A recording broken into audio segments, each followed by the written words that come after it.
I'm honored to be introducing our next guest, but first, we have a little video to show you guys. Please cue the video.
How we doing?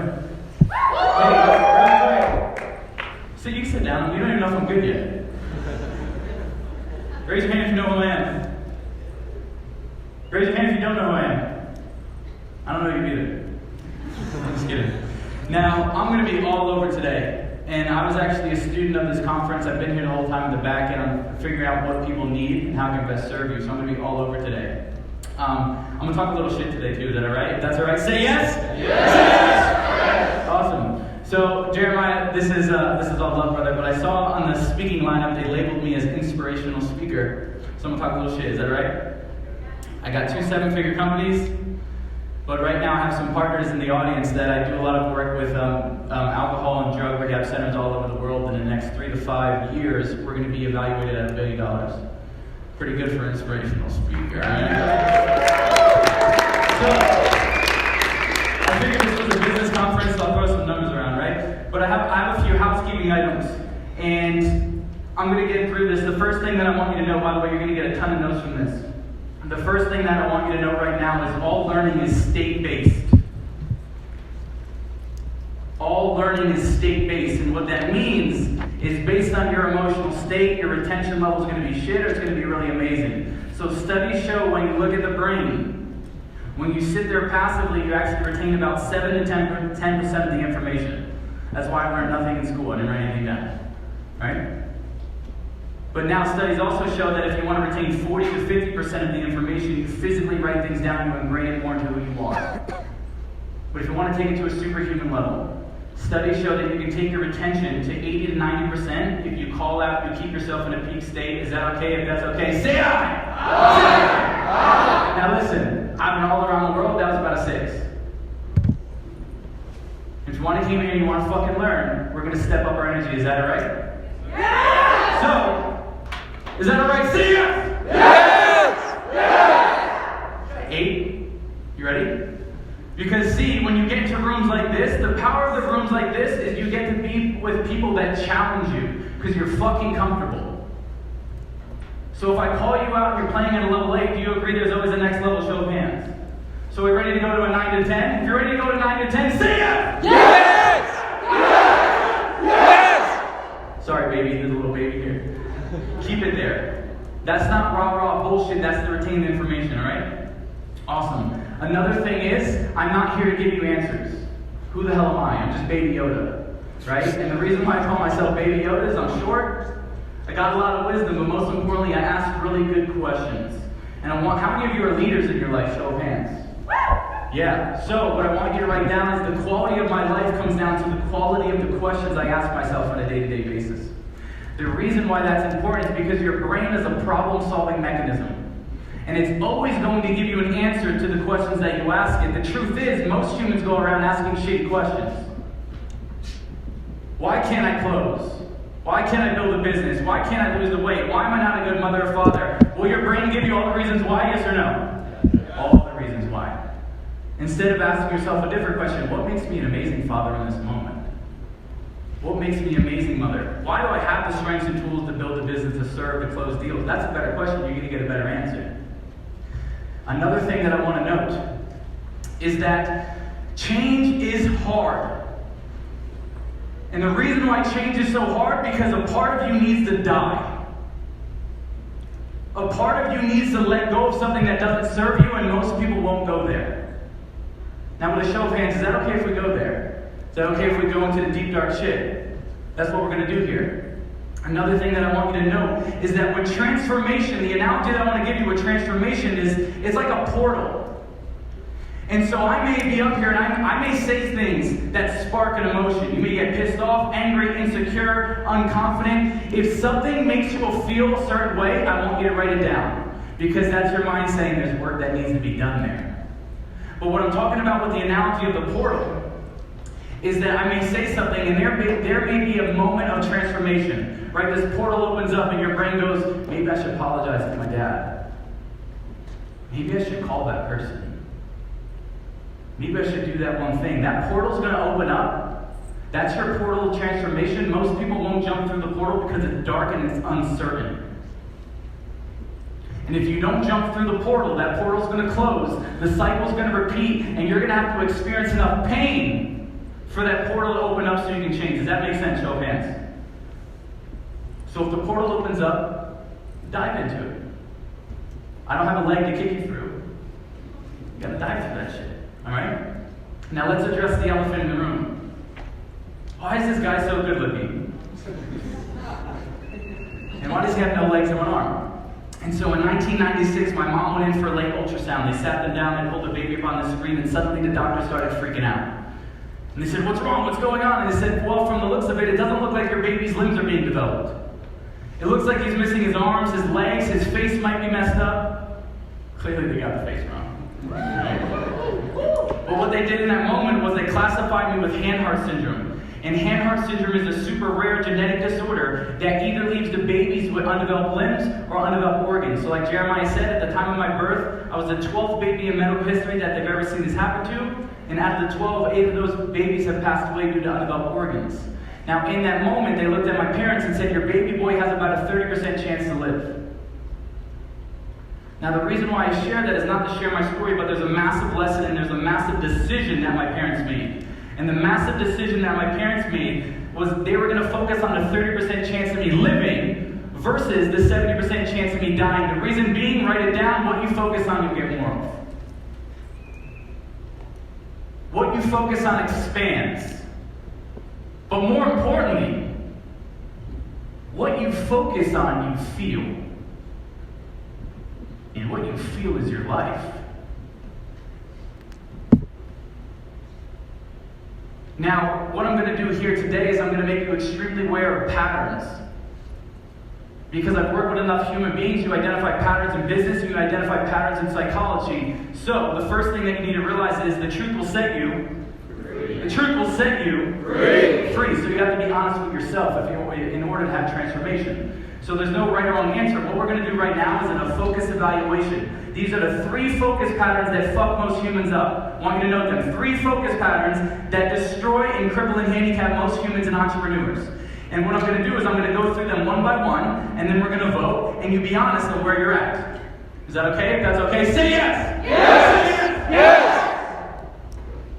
The first focus pattern. In my life, the majority of the times, do I focus on the things that I have or the things that I don't have? In my life, the majority of the times, am I focusing on the things that I have or the things that I don't have? Now, as you're writing this down, like I said, the truth will set you free. Be honest here. How many of you say, wow, a lot of the times I find myself focusing on the things that I don't have? Show of hands. Look around the room. Which, by the way, you're not wrong. There's no bad thing about that. Now, I'll give you an easy example. What if a man with no legs and one arm woke up every single day and focused on all the things that he didn't have? I'd have a very miserable life. Who agrees? Show of hands. How many of you try to make a conscious decision to focus on the things that you do have? Show of hands. How many of you are in the middle? How many are like, I'm not going to fucking raise my hand regardless of what this guy says? Anyone? I like it, right? Right? So that's the first thing that messes most people up, is they focus on the things that they don't have. Now, by the way, that doesn't mean, we probably focus on goals and ambitions and things that we want. Yes, who's there? I focus on my goals and ambitions. But you also find yourself focusing on the lack. Now, I've been grateful enough to work alongside Tony Robbins, and he always says that it's not a lack of resources that's wrong in your life, it's a lack of being resourceful. Hence why a man with no legs and one arm has more than a life than most people. Because I'm resourceful. Second focus pattern that messes most humans and entrepreneurs up. In my life, the majority of the times, do I focus on the things that I can control or the things that I can't control? I see your physiology. I see some people getting a little uncomfortable. This is just an evaluation. By the way, the reason why evaluation is so important is because the majority of the things that are holding you back are unconscious. You're not aware of it. So if we can take something that's unconscious and we can put a spotlight in it and make it conscious, we can strip power away from it. So all I'm doing is putting a spotlight on things that don't serve you. So how many of you, a lot of the times, if you're thinking about it, you're honest, I find myself focusing on a lot of things that I can't control. Right? Not as bad. Now, who agrees there's a lot of things that we can't control? Government, shutdowns, the weather, the traffic. By the way, we're going to go into emotional states here, and if you still get pissed off in traffic, you have a lot of fucking work to do. Because your success in business is directly correlated to how much chaos you can withstand. Write that shit down. How many people find themselves focusing on the things that they can control? Who's there? It's a way better life, yes? How many people just in those two focus patterns found a few shifts that can better the quality of their life? If so, say yes. Yes. Say yes. Yes. Right? Now the third focus pattern, which I'm curious, and by the way, there's no right or wrong answer. I'm not telling you you're right, I'm not telling you you're wrong. This is just an evaluation. In my life, the majority of the times, do I focus on the past, the present, or the future? A little bit of both. We'll test out the room here. But write it down. In my life, the majority of the times, do I focus on the past, the present, or the future? I'd be curious, just to read the room here. How many people find themselves going to the past a lot? I'm just curious, if you're honest. Right? Now, what's pretty interesting about the past is bad shit happens to all of us. But what's pretty interesting about the human brain is when bad shit happens, we tend to relive it over and over and over and over and over again. You tell me this, can you sit here in the present moment and focus on something that happened in the past that was negative and feel the emotions in the present moment? Yes or no? Yes. Right? So when you constantly focus, how many people, we can do a bunch of examples. How many people have relived a death in the family over and over again? A breakup. Someone cheated on you. Right? How many people try to focus on the present? Show of hands. That shit's hard, right? Who agrees that's a muscle? That's something that you cultivate. How many people find themselves focusing on the future? Now, keep your hands up. Look, how many people focus on the future? Look, want to know why that is? Because we're in a room full of fucking achievers. Because we're always focused on the future, the things that we're going to achieve, the things that we're going to do, the things that we're going to get. That doesn't surprise me. But who agrees that's also a balance? Because if you're always focused on the future, you're going to miss what's right in front of me. Pretty interesting, right? Now, by the way, what we focus on, we feel. How many people have ever had a small, teeny, weeny problem, but you focus all your energy on it and it became massive? Look around the room. You made that shit way bigger than it was because you were anticipating it. You were focused on it over and over again. So how many people with those 3 focus evaluations see some shifts that I can have in their life? That would make a massive difference, right? Now, studies show as well, by the age of 35, which, raise your hand if you're 35 and up, right? Fucking old one. No, I'm just kidding. I'm just kidding. Studies show by the age of 35, you're 95% unconscious. Write that shit down. That means your thoughts, your actions, your words, your triggers are unconscious. They're just in you. How many times have you snapped at someone and go, whoa, that wasn't me. Where did that come from? Anyone ever been there? If you're honest? Because it was unconscious. That means only, I hold up 5 fingers, but only got 1. 5% of your brain is trying to make a conscious change. But another reason why change is so hard is because your brain is a survival brain. You go back millions and millions of years ago, it was trying to keep you alive from the saber-toothed tiger that's coming to kill you and your tribe. The only difference now is no one's got a saber-toothed tiger coming to kill them and their tribe, so the fears are different. But your brain wants what's comfortable, wants what's certain, and wants what's known. And so if your brain wants what's comfortable, what's certain, and what's known, you'll go to change your life. Right? So you'll start going to the gym. You'll start doing the diet. Maybe you start going to the business seminar, and this is what your brain do. Your brain will go, whoa, I'm not used to feeling these emotions of confidence. I'm not used to feeling these emotions of success, fulfillment, security. How can I self-sabotage my master's growth? And what the brain will do is it'll send ninja thoughts up your spine to your brain, and you're just about to start your business or just about to start something new, and your brain will go, you're just like your dad. You're just like your mother. You really think you can lose the weight? Your whole family's fat. You're big bone. Bullshit. Hit the snooze button. Eat the cake. I fucking love cake, by the way. And that is your software holding you back from becoming a greater version of yourself. If you're honest, can you think of a time where your software talked you out of growth? Show of hands, look around the room. So this is what I call override moments. I want you to write that down, capital letters, override moments. Override, override, override. And the reason why this is so important is because the next time you hear that bitch voice that says don't do it, what should you do? What should you do? Do it. Now the deeper reasoning on doing it is because if you do it enough, you actually unwire and rewire that neural pathway. You stop being a little bitch. Is that amazing?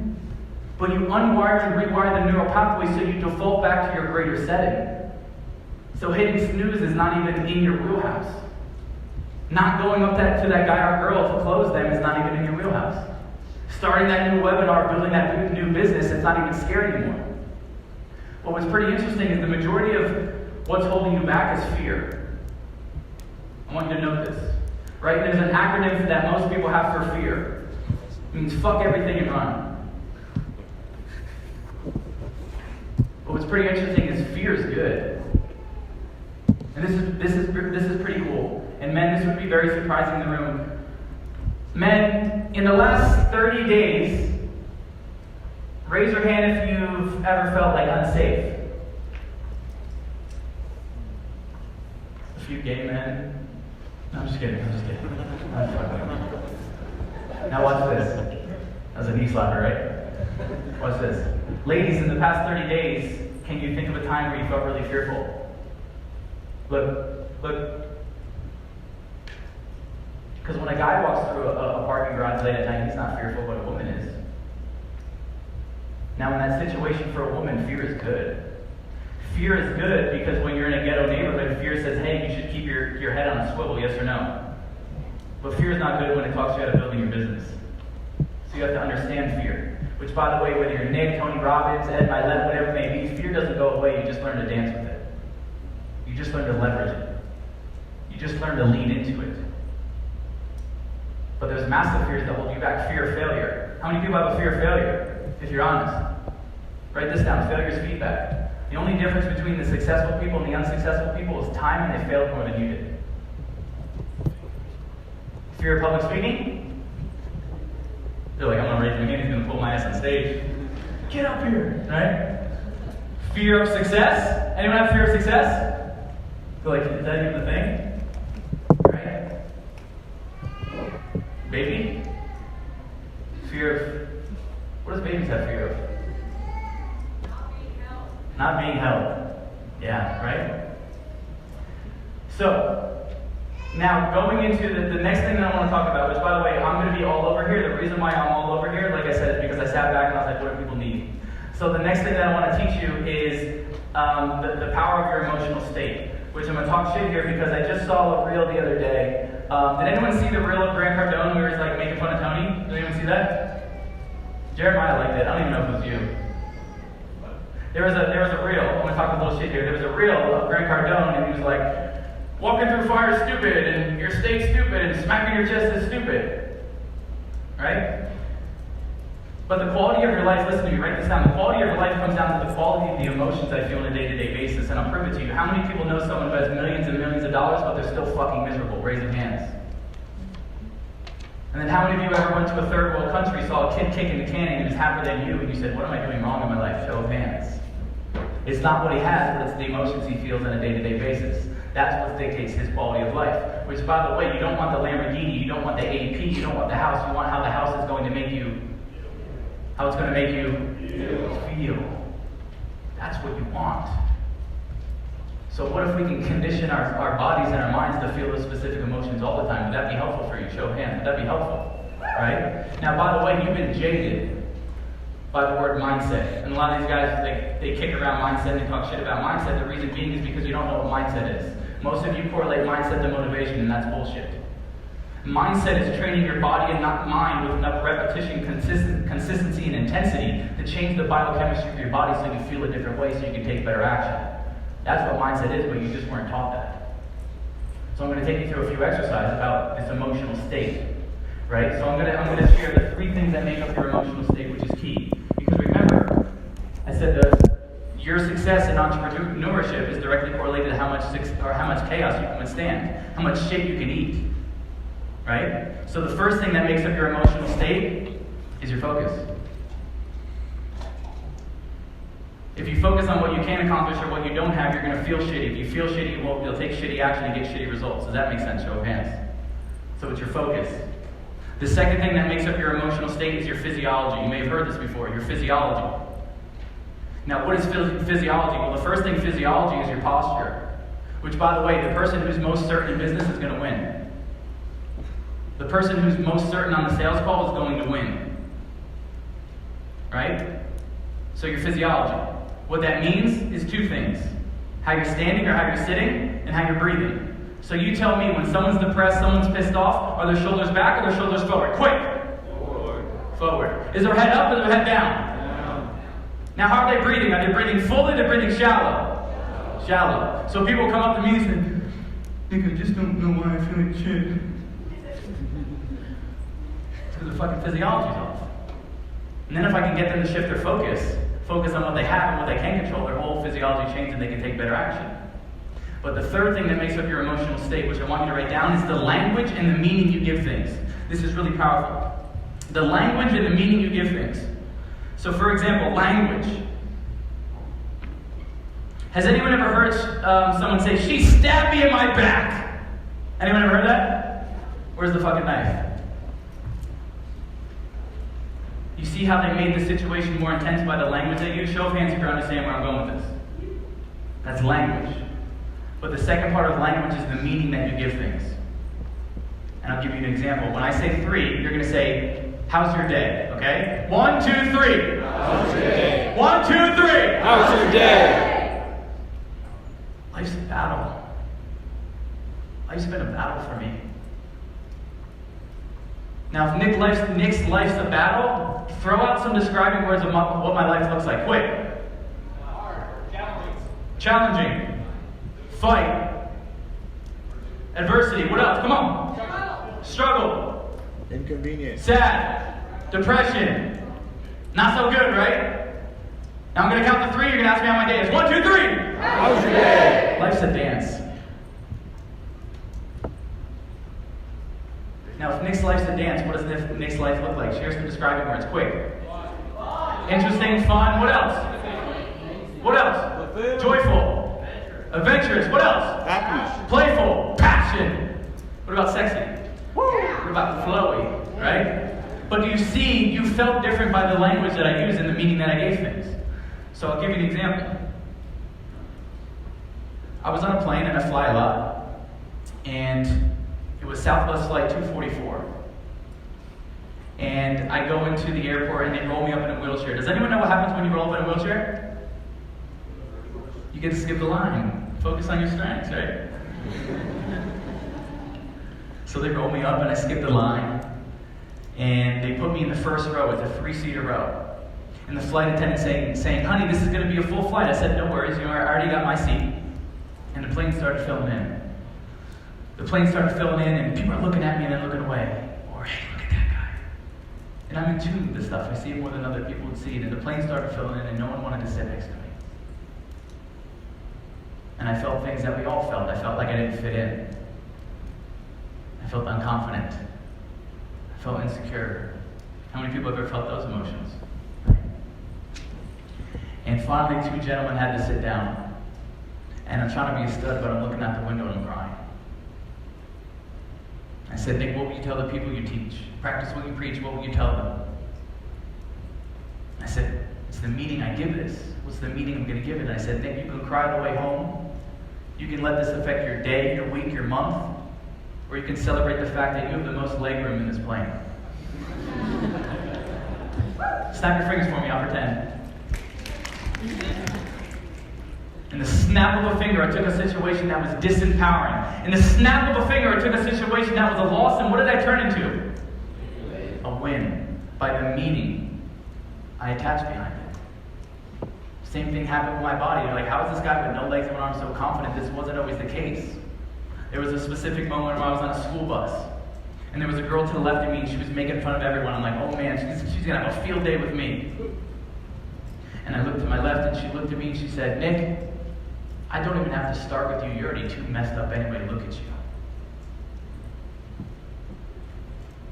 I'm a 15-year-old kid. And the first question that pops in my head is, why me?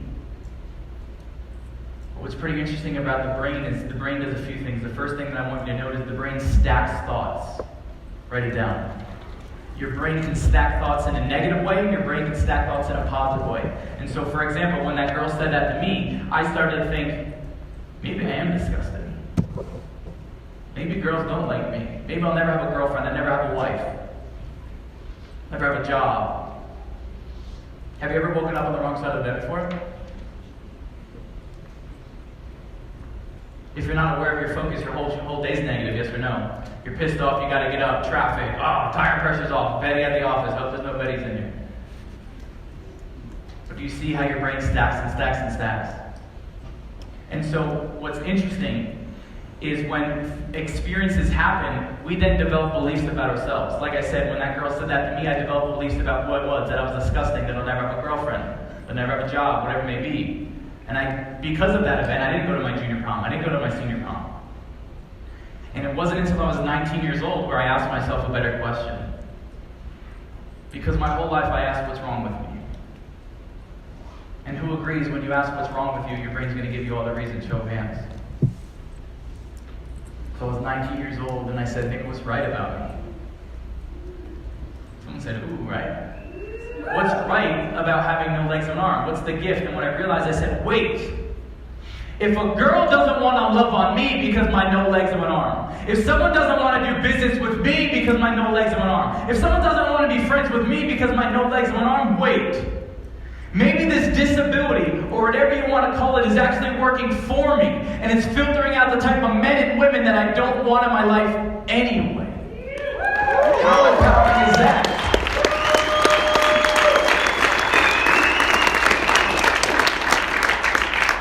So when you change the story, you change your life. When you change the meaning, you change your life. I bet you there's events in your past that are holding you hostage. I was going to say shackles when I don't got legs, right? But shackles on y'all. There's a death. Someone cheated on you. Business didn't go the way it was, and you're still holding on to that outcome, and you're projecting into the future. The same thing happens if you were cheated on. If you got cheated on, you then develop a belief that all guys and girls are cheaters. And because you have that belief, you're going to project it into the future, you're going to attract another cheater, and the cycle repeats. If you're honest, how many times did that happen to you, if you're honest? Anyone? Where they projected that and it happened, the same old cycle. Why do I keep running into douchebags? Why do I keep attracting these type of girls, these type of dudes? It's because of your beliefs. That's the same thing in business. You can go into a sales job. Your first time, you're so excited you're going to go into a sales job, right? You get on your first call and someone tells you no. Because of that experience, you then develop beliefs. Is this for me? Can I really sell?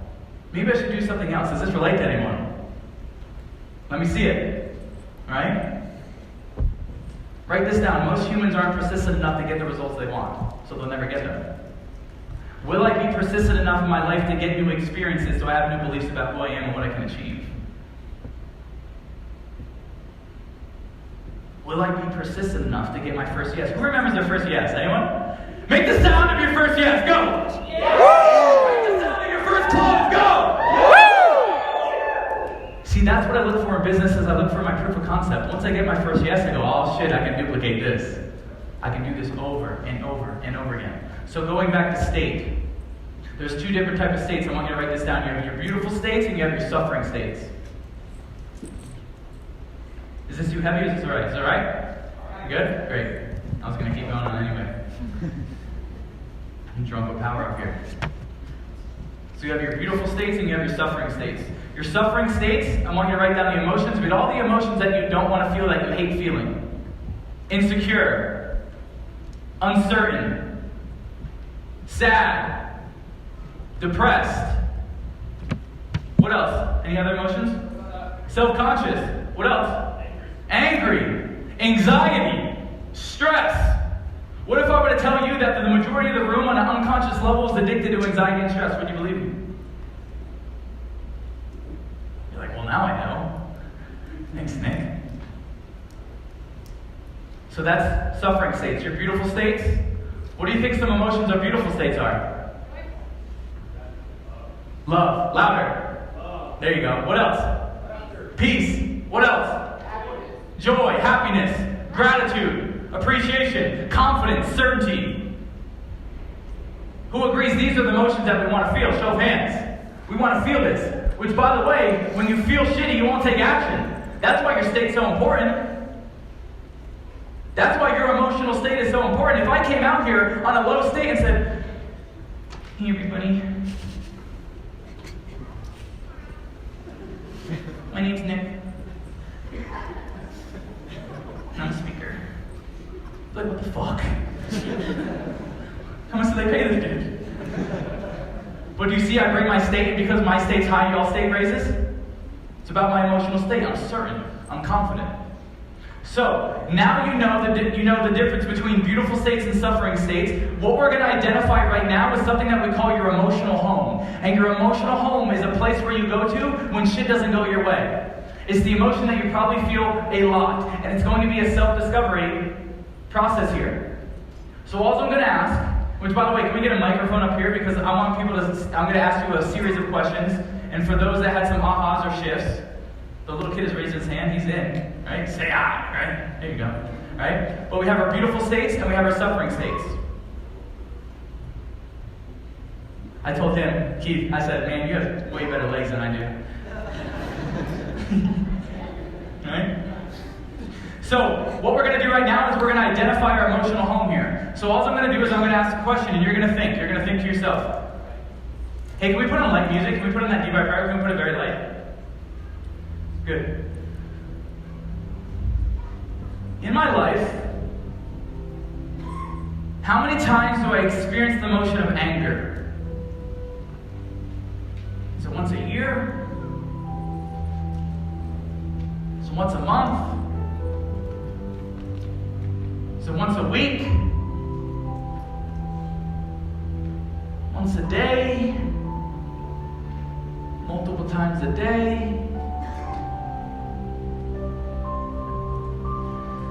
How many times in my life do I experience the emotion of stress or anxiety? once a year? Once a month? Once a week? Once a day? Multiple times a day? Every fucking day?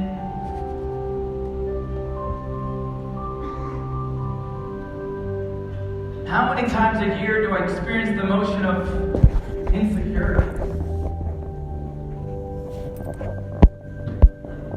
Once a year? Once a month? Once a week? Once a day? A couple times a day?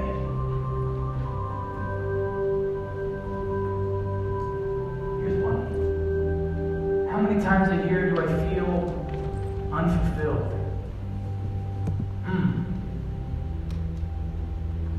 Is it once a year? Once a month?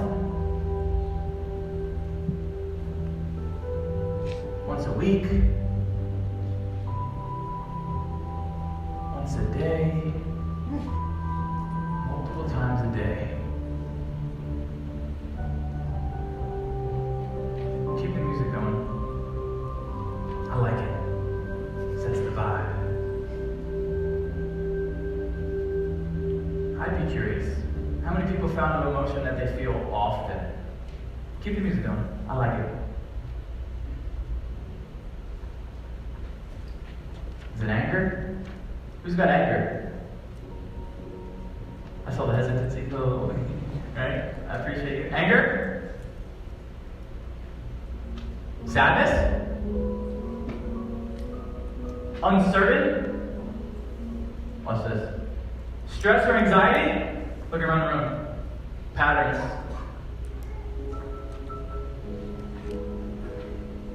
How many people may have just identified an emotional home? Show of hands. Keep the music going. I have a few more questions for you. Who have I hurt because of my suffering states?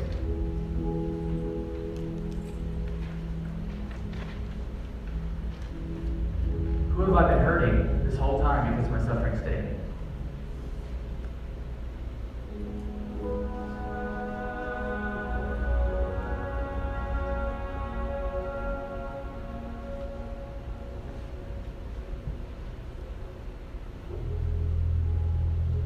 Who have I been hurting because of my suffering states?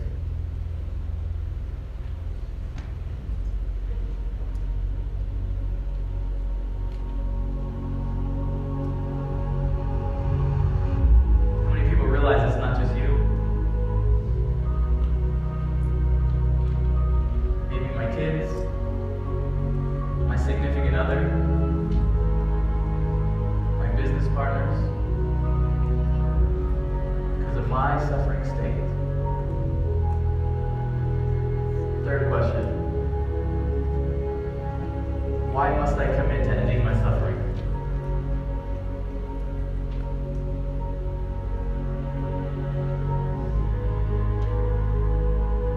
Why must I commit to ending my suffering states? Give yourself a minute. This is the most important one.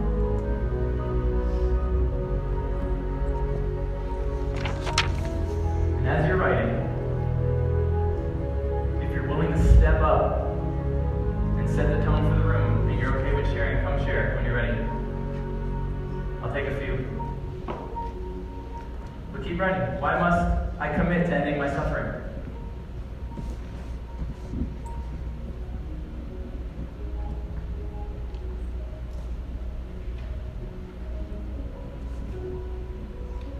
Coming dusky?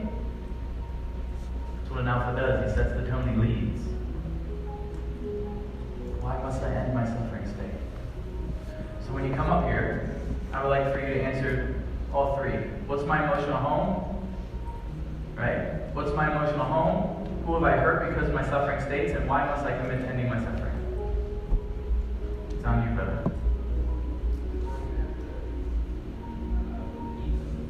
I got you. Is the mic on? What's the first one?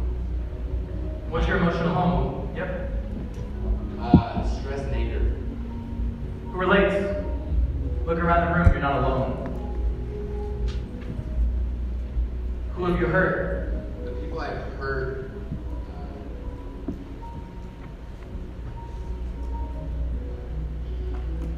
not only just my significant other, but the people I look up to and hold so dear as friends, brothers and sisters that I would lay myself down for, but because of my anger and my stress has clouded my feelings and my true feelings for them to be my family. What's number 3? It's a great answer. Number 3, why must I commit to ending my suffering states? I get very blessed because I get amazing friends. Anybody knows anybody that works or does anything for Alpha knows Nick. I get to be associated with some angelic, amazing people. And I've kind of started going through this process in the last probably 2 weeks. And the reason being is because my success to being there is only being held back by anger and stress. Those things that when I started letting go of the anger that I've had towards others, hurt that I felt that it was their fault that I was hurt. Stress that I had because, being the one that brings in financial income for, I just became a dad this year of a beautiful 4-year-old girl. When I let go of that, I can not only bring more income, but bring real fulfillment and connection to those I love and look into the eyes to. Give it up for him!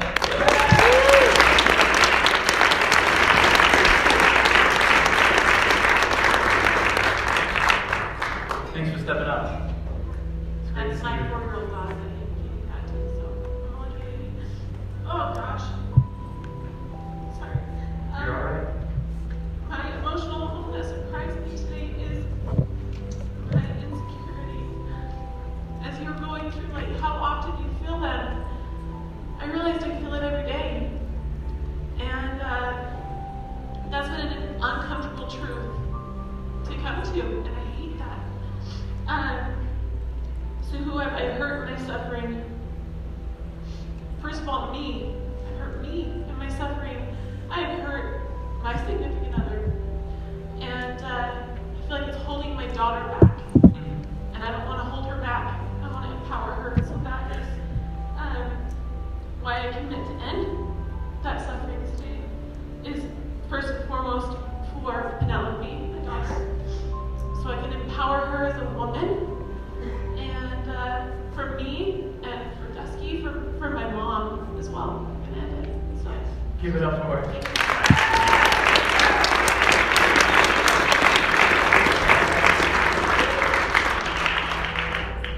Hey, brother.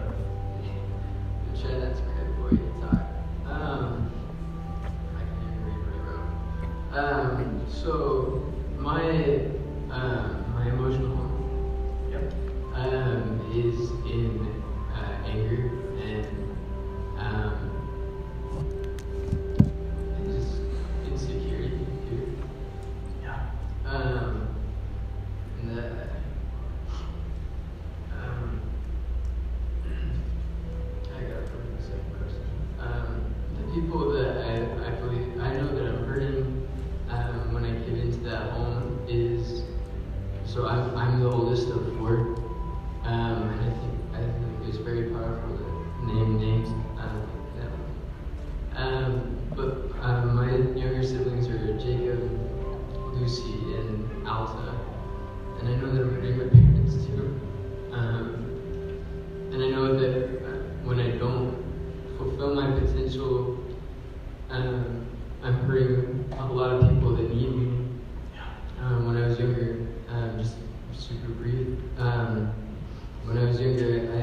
it was really easy for me to turn a hard situation into a good one.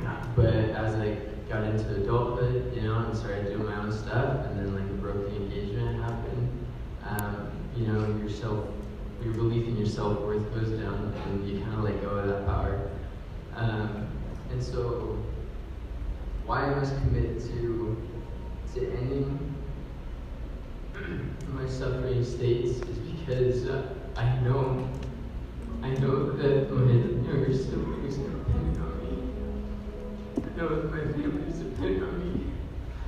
And I know that there's a lot of people out here or, out there that they need my positivity and need my strength. So that's right. Beautiful. Give it up for him.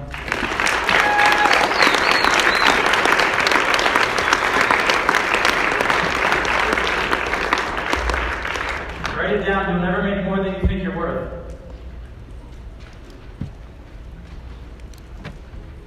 This is all arenas of life. If you don't think you're worth the relationship, you'll get in a great one and self-sabotage it. You'll push them away. If you don't think you're worth the weight loss, you'll lose the weight, then find it. You'll make the money, then blow it. How many people have been there? Show of hands. Right? For those that didn't share, I just want to make sure, did anyone identify anything about themselves that's really powerful? Show of hands. Good. Good. So remember, what you focus on, you feel. So when you feel insecure, when you feel unconfident, you're focusing on your lack. What's wrong in your life is always there for you to focus on. But what's right in your life is always there as well. Who agrees? Show of hands. It's always there. Right? So you're like, fuck, this guy's making me cry and shit. Let's go to something else. I want to teach another thing because this was really important. It's about relationships. And Ryan, I hope you do a great job at this because anytime I learn something, I teach it immediately. Which, by the way, anytime you learn something, don't teach it. You probably have a buddy at home that you want to be at that level, and you're like, sit down! This guy with no legs, one of them told me all this shit! What do you think about this? What's your emotional home? Like, do it. Because it ingrains it into who you are more. Right? Which, by the way, there's 3 parts of the brain. There's the thinking, there's the doing, and there's the being. Write it. Thinking, doing, and being. And the analogy is, how many people remember the first time they learned how to drive? Show of hands, quick. Right? You get in the car, and you're freaking out. You put your seatbelt on. You're like, gotta check my mirrors. You're like, how do I do this thing? Right? You put it in reverse, and you start doing the damn thing. And then what happens? You get a few reps. By the 5th time you get in the car, you throw your seatbelt on. You check the mirrors. You turn on the stereo. Your parents are like, no, don't turn it on that loud. And you like start ripping around because you got a few reps in it. Then you went from doing. Now what do you do when you drive? You do shit that you shouldn't be doing when you're driving. You're like, hey, welcome back to the podcast. You're fucking driving, doing your makeup. How many people have ever, they just talked about this, how many people have ever driven to A to B and were like, whoa, where did time go? Because you did it with enough reps until you have that unconscious competence, until it is you, it's as you, it's in you. That's sales. You do sales enough, it becomes you. Yes or no? Show of hands, those are in sales. Communication, building relationships, whatever it may be. But you need to do something with enough repetition and intensity until it becomes you. And the truth is, the very belief that you think you've mastered something is the very belief that's holding you back from the next level of life. All the time it happens. I know mindset. Bullshit. I know state. No, you don't. And that's what I think the disconnect with that whole Grant thing was like. He's like, a state isn't important. Well, Grant, you've been doing state your whole fucking life. It is you. But for someone that's starting up, state's the most important thing. How many people, just from understanding state, you're like, wow, I can control my state, and when I'm in a great state, I get great results. Who agrees that's super powerful? You never take fucking shots at the GOAT. You never take shots at the GOAT who paved the way for the whole personal development industry. You never do it. And he's a great lesson because you realize that you can still have millions of dollars and be a clown. You don't have to be very smart to make millions of dollars. It's right there. It gives you an example. Right? So, what I want to teach now is the 3 dimensions of a relationship. I want you to write this down. Which, by the way, I'm just going hard. Like I said, I'm all over, but I'm drunk with power. I'm closing, and I get to speak as long as I want. Is that all right? Say yes! Yes! Say yes! Yes! Say yes! Yes! All right, making sure you're still there. All right, 3 dimensions of a relationship. First dimension of the relationship, 1D.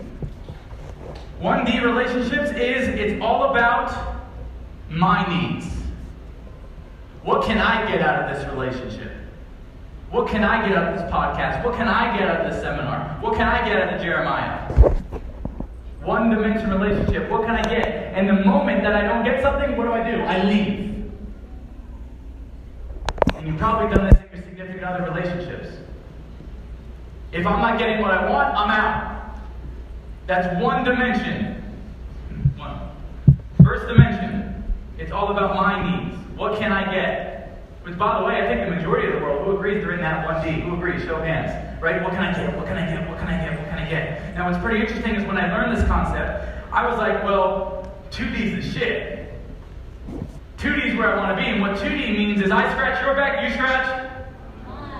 I scratch your back, you scratch. Who agrees we're all taught win-wins? How many people are like win-win relationships? Show of hands. Win-wins. Win-wins. Anyone over here? Win-win relationships. Win-win relationships. You meet my needs, I meet your needs. That's only 2D. And the moment we stop meeting each other's needs, we're out. Which, by the way, going back to 1D, these are all like mirrors. If you're in a 1D relationship and you're always taking, you probably feel taken advantage of. That's why you do it. You feel used. You feel abused. So you're like, I'm going to do that shit too. Does that relate? Show of hands. Right? Now 2D is you scratch my back, I scratch yours. It's like a win-win. That's pretty cool. But the next level is 3D, which I was taught from my mentor, Ryan, who's in here. 3D is where we all want to be. I'm not trying to rhyme. I can do it anytime. Shit. Third dimension of a relationship. This will change the game for your business. This will change the game for your marriage. This will change the game for all the relationships in your life. Third dimension of the relationship is my needs are your needs. If I meet your needs, my needs get met. But going back to 2D, how many times have you not done something for your girlfriend or boyfriend because they didn't do something for you and you took it personal and you held a grudge? Anyone ever been there? You're like, he's making me uncomfortable. Good. Oh, right? Baby's all riled up. But 3D is my needs are your needs. And I will keep continually pouring into you with giving without expectation. And maybe one day, you'll ascend the ladder of relationships. You'll ascend from 1D to 2D to 3D if I give enough. But it happens so many times is you're scared to love because you're scared that they're going to go away. You're scared to give it all because what if they leave? But if you operate from a third dimensional relationship, your needs are my needs. If I meet your needs, I'm good. And it gets kind of dangerous, especially with Ryan, because we'll be in his house and I'll be like, oh, I like that watch. He's like, here. I'm like, no, stop doing that shit. I don't want it. Right? But what if, how would your relationships look like if you framed it of like, I'm just going to meet your needs and my needs get met once I met your needs? Would your relationship go to the next level? Show of hands. Would all your relationships go to the next level? But how many times have we held back or wanted to go tit for tat in the 2D or the 1D? Tit for tat. You do this, I get this. I get this, you get this. If you don't do that, I'm taking mine. Rather than I'm just going to fucking love. And I'm going to serve. And I'm going to give. Even when you go into negotiating, all you have to do, the art of negotiating, is you understand what the person needs and you meet them and you always win. But most people won't act in 3D. Who's up for going to the next level here? Show of hands. That's the third dimension of a relationship. Now I'm curious, if you're honest, how many people see where the relationship could get fucked up with your significant other in 2D or 1D? Anyone? Right? Like, shit. This is all a self-awareness game. We're all in nurse school. We're all just trying to figure it out. So those are the three dimensions of a relationship. Now the next thing I'm going to take you through is going to be one of the most magical processes that you go through if you're up for going deep. If you're up for playing full out. So if you're up for playing full out, say yes! Yes! Yes! Yes! Just make sure you're there. Fuck, this guy's like Energizer Bunny. So all we're going to do is I'm going to take you through a closed eye process. Put your phones down, put your notepads down. We're going to put on some music. I'm not going to walk you through it. I'm going to talk you through it. Is that okay? All right? Throw on the song. Close your eyes. Sit up straight. going to start off with 6 deep breaths. I'll walk you through it. I'll talk you through them. 6 deep breaths. And the reason being is because you can change your physiology by your breath. We can relax our mind, get us ready for the journey. So we're going to start off with 6 deep breaths. Deep breath in. Deep breath out. That's it. Deep breath in. Through the nose, out through the mouth like a straw. Deep breath out. That's it. Deep breath in. Deep breath out. Deep breath in. Deep breath out. Deep breath in. Deep breath out. Now make this last deep breath your deepest breath in. Deep breath in. Hold it. Deep breath out. That's it. I want you to put your hands on your heart. Feel your heart. What's pretty cool about your heart? It was given to you. It was a gift. Life's a gift. I want you to go to a moment in your life. Go to a moment in your life that you felt extremely grateful for. A moment in my life that I can feel extremely grateful for.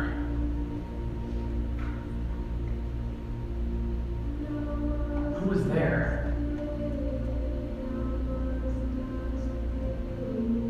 See what you saw. Hear what you heard. And feel what you felt when you felt absolutely grateful. That's it. You're doing great.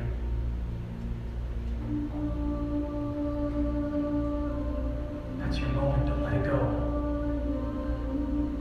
Breathe that moment deep into your heart.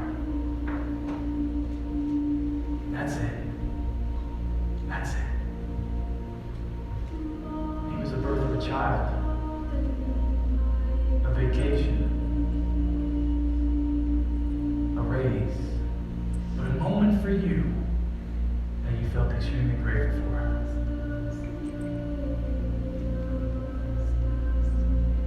That's it. That's it.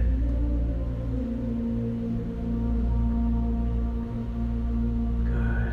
Now I want you to go to another moment. Right now, I want you to go to a moment in your life that you felt really proud. Yeah. A moment in your life that you felt extremely proud of. See what you saw. Hear what you heard. Feel what you felt. A moment of feeling so proud. That's it. That's it. Don't let it go.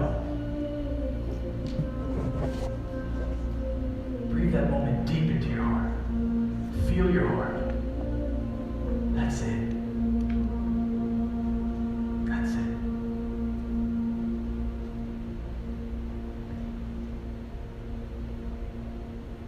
Good. Now I want you to go to a moment in your life that almost felt coincidental. A moment in your life that felt coincidental. Where you were at the right place at the right time. And was it coincidental? Or were you guided? Guided by God, the universe, the higher power, whatever you believe in, a moment for you where you're at the right place at the right time. When you have that moment, real softly say yes. Say yes. That's it. See what you saw.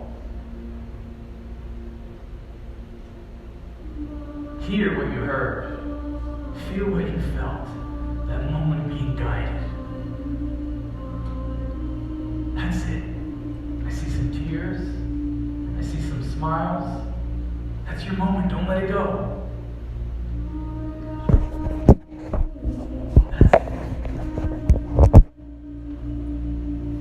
That's it.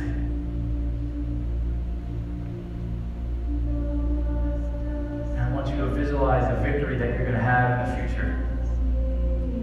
Visualize something you're going to achieve in the future, but visualize it as if it's already done. I achieved it. It's done. Feel the emotion of achieving that victory. When you have your first victory, lightly just say yes. Say yes. That's it. See what you saw. Hear what you heard. Feel what you felt of that emotion, that victory, as if it's already done.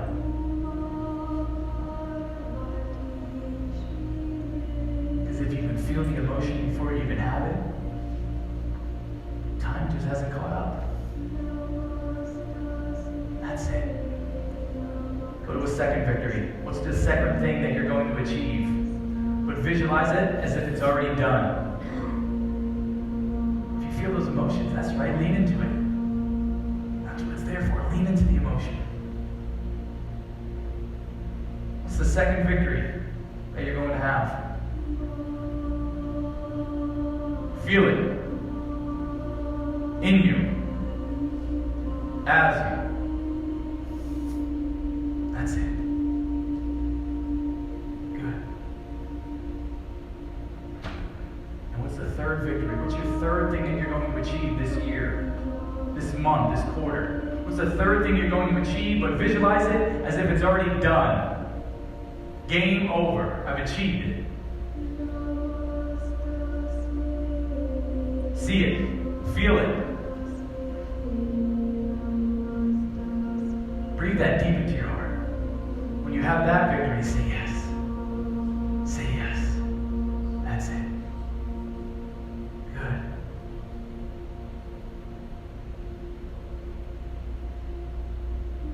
Now I want you to go back to your younger self. I want you to go back to younger you, maybe 5 years old. Visualize little 5-year-old you. Yeah, go there. Kneel down to him. Kneel down to her. Feed him and her of all that you've built. Look what I did. Look what I did. What does that little 5-year-old need in the moment? What do you need to say to him? What do you need to say to her?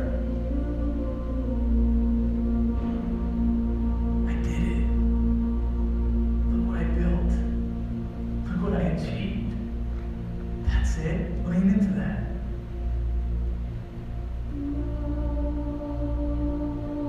Is there anything that little 5-year-old wants to say to you that you can learn from him or her? Yeah, that's it. It's been a long time since you visited me. It's been a long time since we talked. I'm so proud of you. Hug him. Kiss him. Give him the love that you always wanted. That's it. Feel it. Good.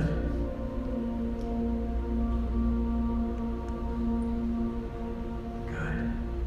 Keep the music going. When you're ready, come to the present moment, come back to Baby Yoda.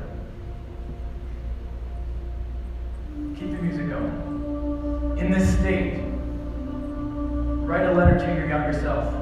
Right now. Whatever you think, from the heart, just write. We'll take 3 minutes. What would you write to your younger self? Your 5-year-old self. What would you write to them? Write them a letter.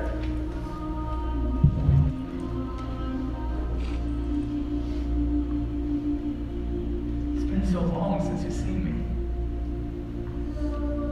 I thought you forgot about me. That's it. What would you tell your younger self? 5-year-old self?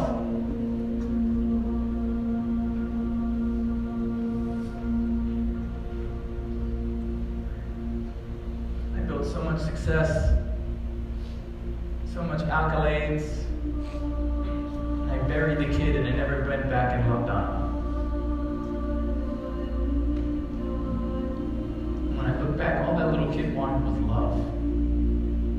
He wanted to be seen, heard, understood.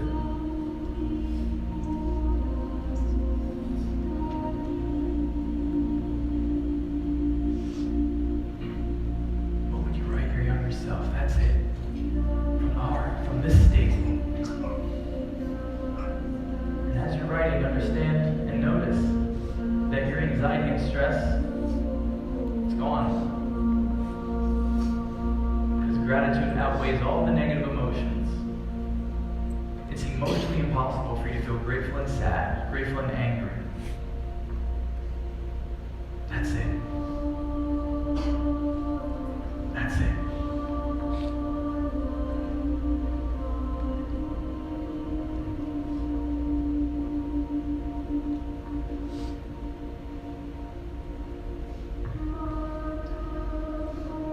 Give another minute.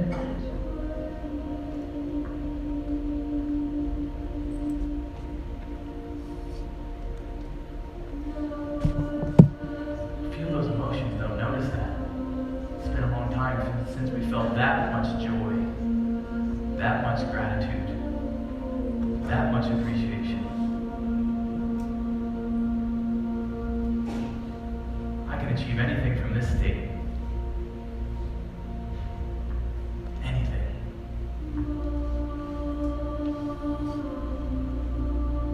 That's it. You're doing great.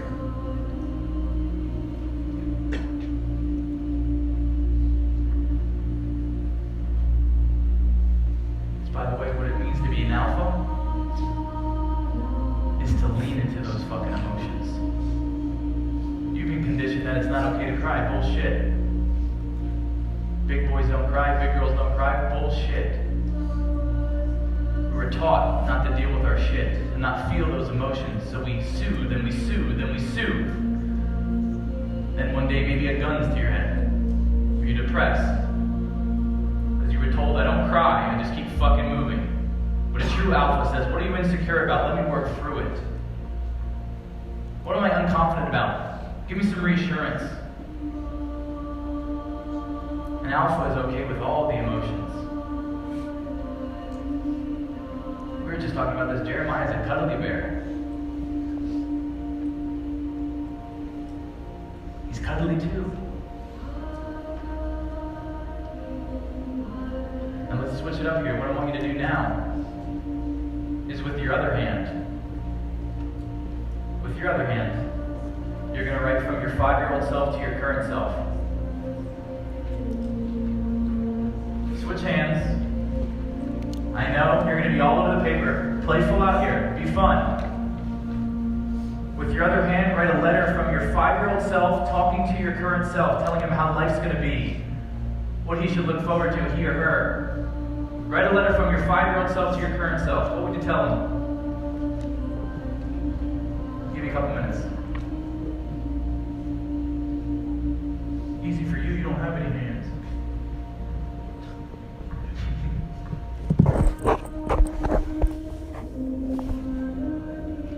From your 5-year-old self to your current self. What would you tell them? What's life like? I'm so excited. I can't wait till you meet her or him. Look what we built. From your 5-year-old self to your current self. Take a moment.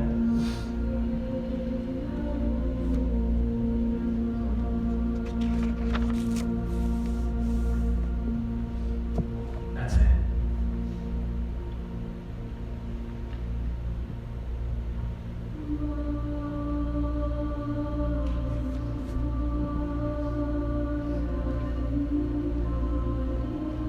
Be playful. What would you tell? What would you tell him?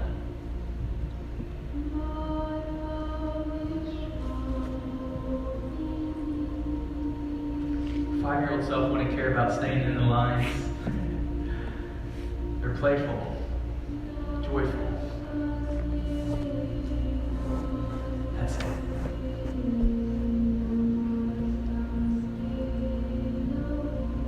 That's it. You're doing great.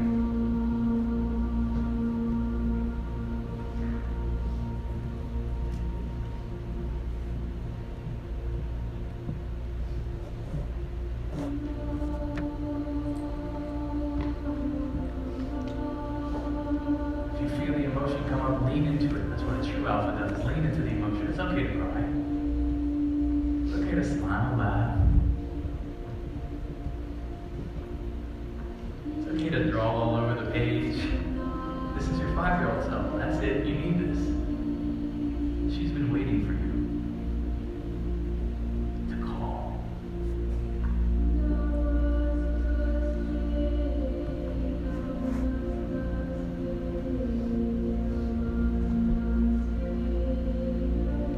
Good. You're doing great.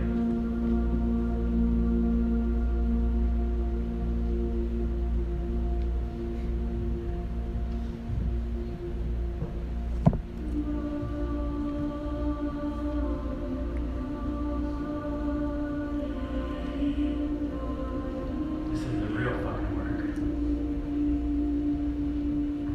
The deep work. The work most people won't do. We won't go here, but we will.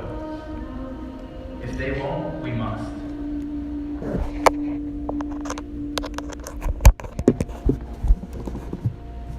That's it.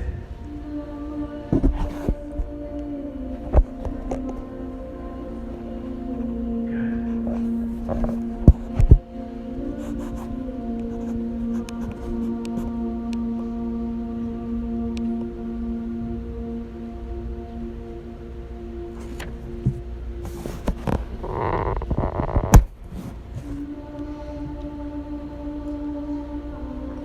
Now, I won't call on you, don't worry. Any ahas? Any shifts? Any ahas? Show of hands. Anything powerful? Any tears? It's good. That's what we do. We go there. Lean into that. Well done. She needed you. She's been waiting. That's right.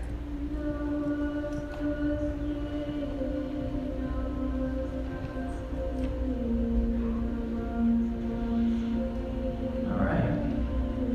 You're like, what is this guy on? He's crazy. Is that powerful for you? How does that make you feel?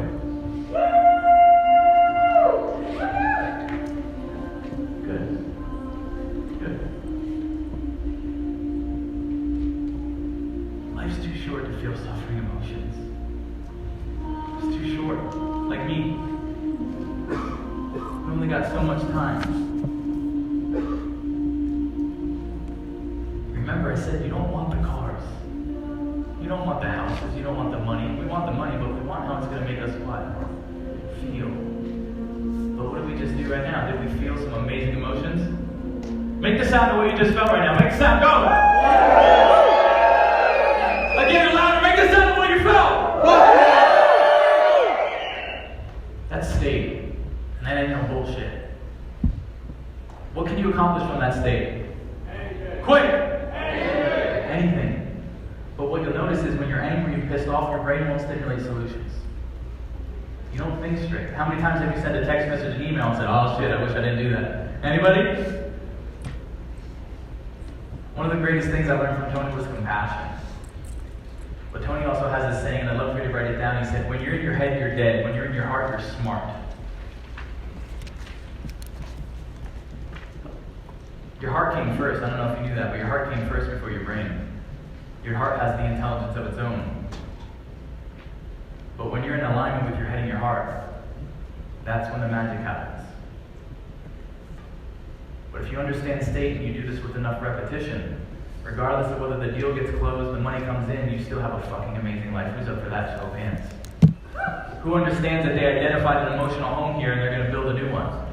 Maybe at a movie theater, a water slide. You don't have to burn it down. You're not broken. You don't need to be fixed. We just got to build a little bit to a house. Who's up for building a mansion? I want a mansion, right?